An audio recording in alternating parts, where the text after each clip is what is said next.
Well, thank you very much, Larry. It's great to be back in beautiful Davos, Switzerland, and to address so many respected business leaders, so many friends, few enemies,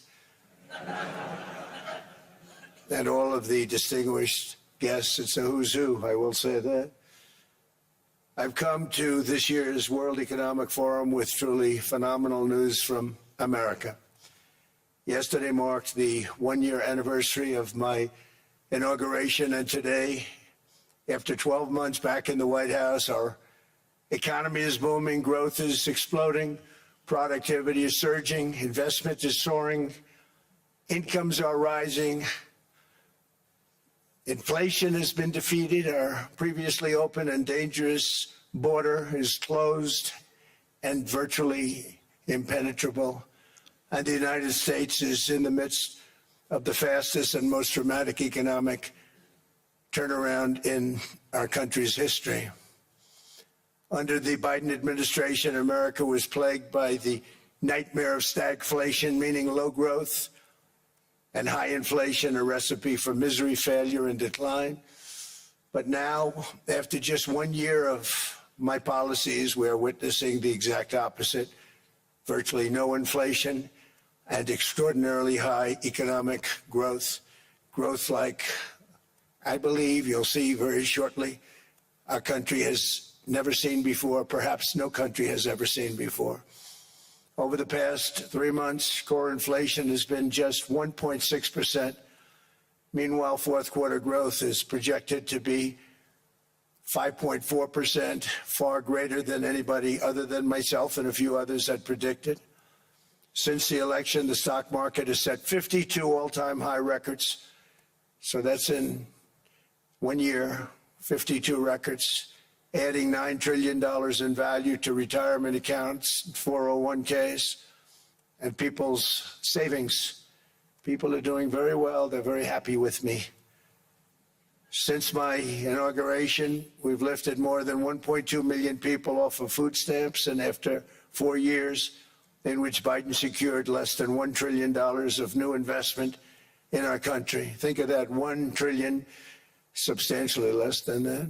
In 4 years, we've secured commitments for a record-breaking $18 trillion, and we think when the final numbers come out, they'll be closer to $20 trillion of investment. That's never been done by any country at any time, not even close. Just over 1 year ago, under the radical left Democrats, we were a dead country. Now we are the hottest country anywhere in the world.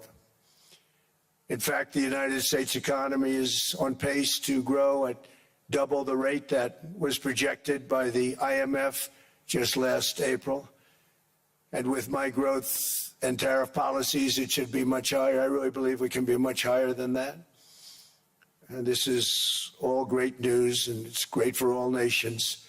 The USA is the economic engine on the planet, and when America booms, the entire world booms. It's been the history. When it goes bad, it goes bad. You all follow us down, and you follow us up, and we're at a point that I don't believe we've ever been. I never thought we could do it this quickly. My biggest surprise is I thought it would take more than a year, maybe like a year and 1 month. But it's happened very quickly. This afternoon, I want to discuss how we have achieved this economic miracle, how we intend to raise living standards for our citizens to levels never seen before, and perhaps how you too and the places where you come from can do much better by following what we're doing, because certain places in Europe are not even recognizable, frankly, anymore. They're not recognizable. And we can argue about it, but there's no argument. Friends come back from different places. I don't want to insult anybody and say I don't recognize it. And that's not in a positive way, in a very negative way. And I love Europe, and I want to see Europe go good, but it's not heading in the right direction. In recent decades, it became conventional wisdom in Washington and European capitals that the only way to grow a modern Western economy was through ever-increasing government spending, unchecked mass migration, and endless foreign imports. The consensus was that so-called dirty jobs and heavy industry should be sent elsewhere, that affordable energy should be replaced by the Green New Scam, and that countries could be propped up by importing new and entirely different populations from faraway lands.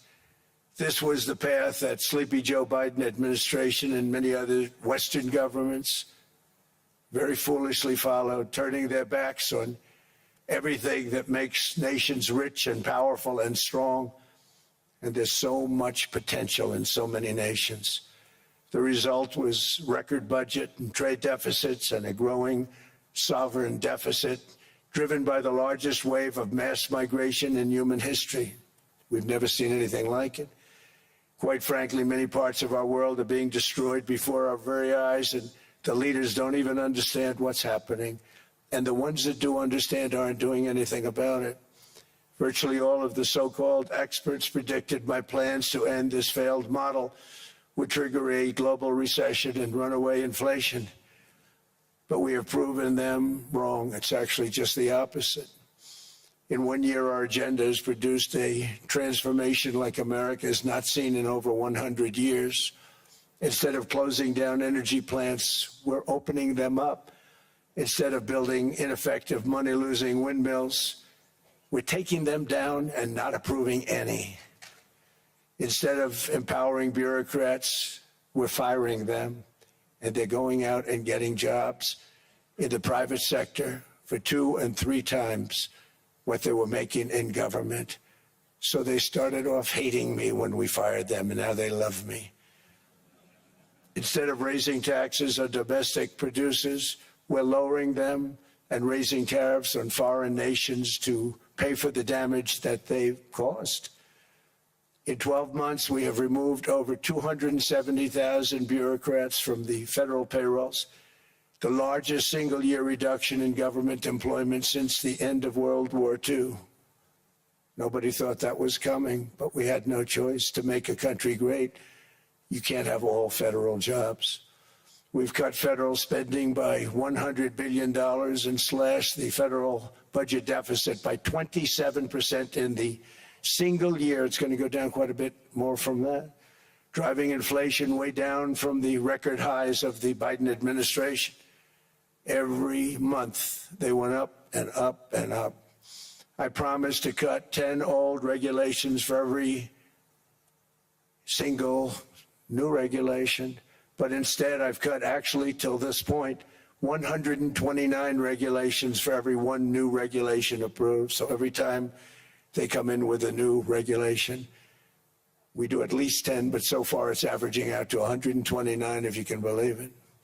In July, we passed the largest tax cuts in American history, including no tax on tips, no tax on overtime, no tax on Social Security for our great seniors.